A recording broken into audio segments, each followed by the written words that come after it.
হলুদ মানি একটি অলৌকিক শক্তিধর খাবার। হলুদ মানি কার্কুমিন। কার্কুমিন মানে পৃথিবীর যত জীবাণু আছে, যত শক্তিশালী জীবাণু আছে, সেটা এভিএন বি ভাইরাস হোক,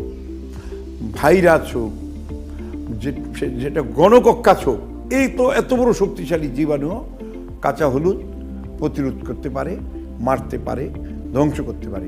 ইভেন কি যে বিভিন্ন বাদুড়ের মাধ্যমে যে এভিএন বি ভাইরাস ছড়ায়, এটাও যদি কৃষকরা খাজুর গাছ কাটতে একটা করে কাঁচা হলুদ দিয়ে রাখে, তাহলে কাঁচা হলুদ একটু তুলা দিয়ে পেঁচাই দিতে হবে, যাতে খাজুরের রসটা গন্ধ না হয়। তুলা দিয়া জড়াইয়া, টিস্যু দিয়ে জড়াইয়া একটা ছোট্ট কাঁচা হলুদের টুকরা দিয়ে রেখে দিবে। ওই খাবারের ভিতরে জীবনেও কোনোদিন কোনো জীবাণু করতে পারবে না, বাঁচতে পারবে না। কাঁচা হলুদের কার্কুমিন এত শক্তিশালী। আরেকটা হলো, সারা পৃথিবীতে এখন সব খাবার একটু হলুদ করে খায়। কেন? যে সাদা খাবারের ভিতরে একটা আছে, এই গ্লুকোটিন নামক একটা জীবাণু আছে, খুব কম শক্তিশালী, খুব দুর্বল একটা জীবাণু, নাম গ্লুকোটিন। এটা ভাতের মধ্যে একটু একটু থাকে, এটা চিনির ভিতরে আছে, এটা লবণের ভিতরে আছে, সাদা যত জিনিস আছে, সাদা বিস্কিটের ভিতরে আছে, সাদা রুটির ভিতরে আছে।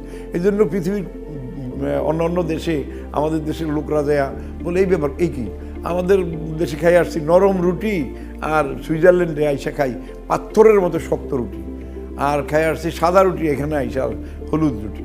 হ্যাঁ, পৃথিবীর এখন 40টা দেশ বাদে আর সব দেশেই সাদা খাবারকে হলুদ করে ফেলতেছে। কীভাবে হলুদ করবেন?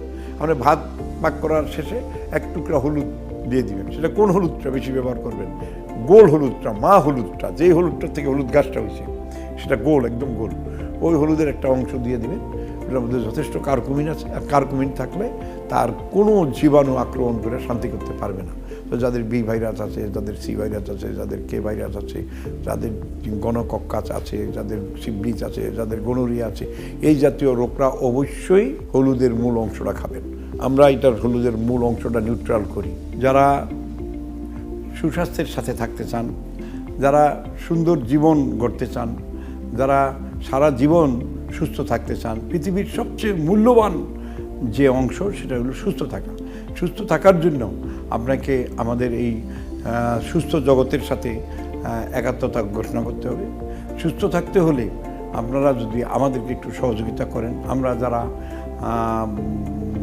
সুস্বাস্থ্যের জন্য কাজ করি, যারা নেচারের জন্য কাজ করি, যারা ন্যাচারোপ্যাথির জন্য কাজ করি, যারা অর্গানিক খাদ্যপথ্যের জন্য কাজ করি, আমাদের সাথে যুক্ত থাকতে হলে আমাদেরকে বেশি বেশি করে শেয়ার, কমেন্টস এবং লাইক করুন। এর ফলে আমরা উজ্জীবিত হব, আমরা আনন্দিত হব, আমরা উদ্দীপ্ত হব, এবং আমরা আরও বেশি প্রোগ্রাম করে আপনাদের কাছে